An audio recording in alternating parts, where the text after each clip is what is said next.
Hey there, everybody. Welcome to our review of American Horror Stories Season 2, Episode 4, titled Milkmaids. This episode, let's just say, is a little bit different than anything we've seen so far this season. Yeah, it's pretty different, but I've always kind of liked when American Horror Story or stories decides to use a little bit of history and things that have happened in the past to then create an even bigger, weirder picture of it all. I hot take from the get-go, I think this is 90% of a really good episode. I think this is easily the best episode since the premiere. It's clear that there's, a new vision with this episode, that there's oh, we're actually going to try to swing for the fences a little bit, which, me personally, I really, really appreciate. Yeah, no, I mean, okay, it's not going to be that hard to beat last week's Drive episode. That was just a hot mess. No. But there was a lot going on in this episode that I think, really hit the mark. This was a much better episode.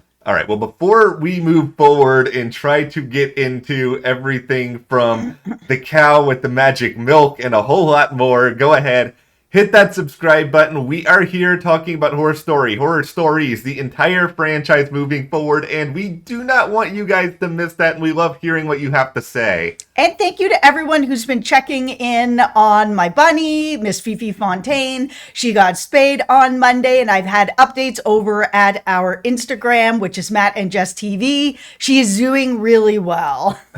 So that is the joy in our lives right now. Her doing better would have been enough to help us get over this episode if this episode was terrible, but luckily it's not terrible. The people who are not doing well are the people in this episode. So they sort of did this peer into a period of time where smallpox was running rampant and was killing everybody, and I didn't know really anything about cowpox, if that was real. I was like, is that something they're making up?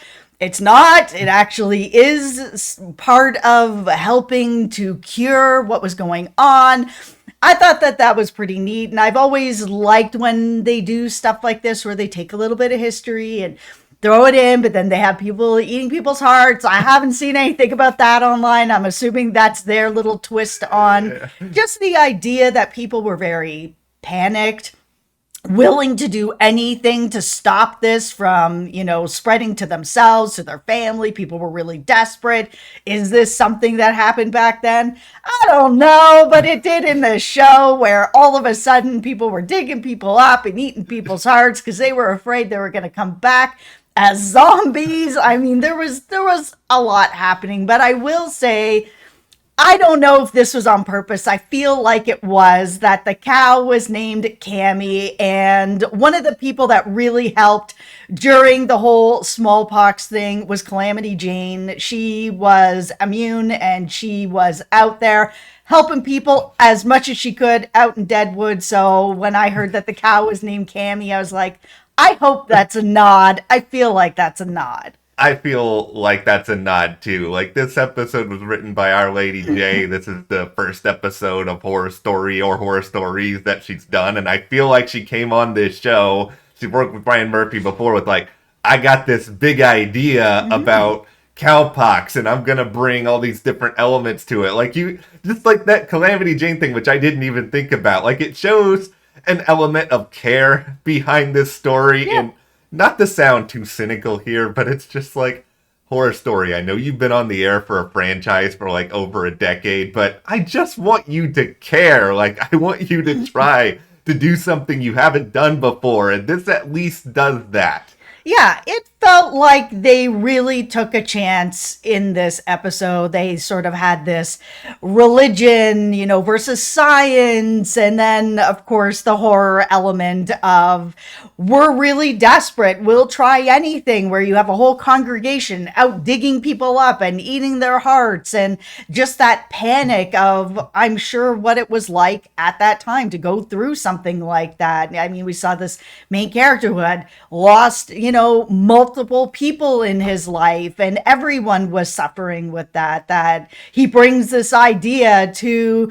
the minister of this town. It's like, oh man, I heard this thing from this other town over, and I don't know if it's anything, but they think that people are getting up out the graves and coming back and infecting people, but, if you eat their hearts, maybe this is something. He introduces this idea and, is then surprised when it takes off and is like, oh, maybe this wasn't the right idea. Too little too late, dude. Yeah, don't bring it up if you aren't prepared for the consequences. It's like, that is one of the main messages here. Like, this episode overall fulfills one of my favorite subgenres, which is the subgenre of the Salem witch trials combined with the witch eventually getting some element of revenge over the idiots who are accusing them. But granted, I can't say this is exactly the happiest of endings for Celeste, our quote-unquote witch, at the end of this either. Yeah, no. I mean, sometimes we get some happy endings with this show, like we did with the premiere and Dollhouse and everything that happened there. But no happy ending here, where finally, Celeste and them realize that there was a science behind this, that Cammie's cow milk, because she has cowpox, was going to be able to actually help people, that it has helped people already, and that they can go forward and, start to actually help. But, she goes to see her son that had been taken from her, who ends up killing her. Wah, wah, wah, wah. Wow. Like, that is the biggest problem with this. This is where the 10% comes in. I do not like the ending at all. It feels like a lot of times on like SNL, when you watch it and you're like, this is a really funny sketch, but they don't know how to end it. They just sort of kill everybody, or they just sort of find some like random thing out of left field. And it's just like, okay, do we really need another creepy kid in American Horror Story and its extended universe? Haven't we done this enough times, like even over the past few years? And it's just also like, could we not have Celeste like actually, get some progress here? I don't care if it would rewrite history that all of a sudden Celeste lives and she can, help cure smallpox at that given point in history. It's like, you guys are not historically accurate. Like, I don't even know anything about, like, other than just, like, this is maybe set within, like, a 1 century period of time. Like, just give us something. Yeah, I thought, like, for a moment where, Celeste was burning down the barn, she was standing beside Cammie the cow, who was just chewing on some hay. I was like, this better be the ending, because this is great. Was sort of just this idea of her and this cow watching this burn and be like, okay, there's a possibility for something to happen good, but she has a very hard road ahead of her. No one's going to really believe her. She's going to have a very hard time anyways, which is, part of the horror of that time, of just a reality of horror, that someone could have something that's like, this is a potential cure, and no one's going to listen. They think that eating hearts of dead people is actually a cure, which is, of course, also sounds crazy.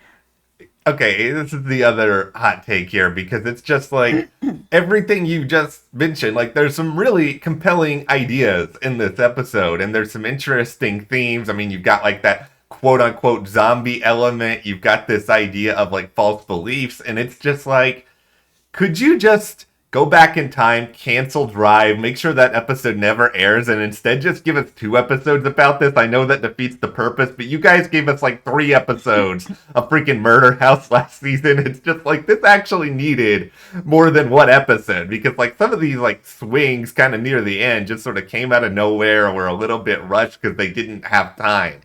I think that they would have had enough time if they had just taken out the story about the kid. This kid didn't need to exist.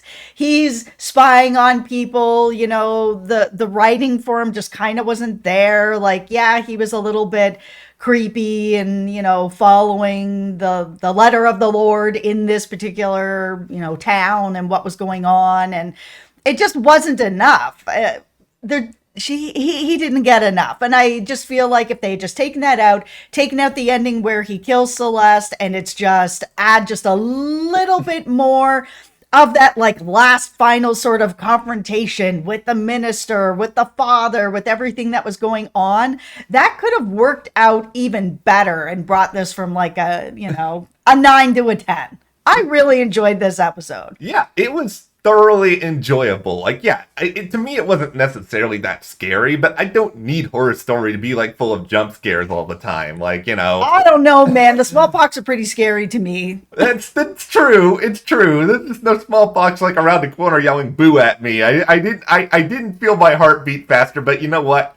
That's okay. I like the idea of this very, very much. I encourage Horror Story or horror stories to just do more period pieces. Just get weird about it. Don't do the nonsense that you did last week. This is more of what we want. No, this was this was a nice redemption after what happened last week. After last week, I was getting pretty worried. It's just like they had such a very good, solid first episode, which seemingly is the way that this particular show goes. The stories, spin off.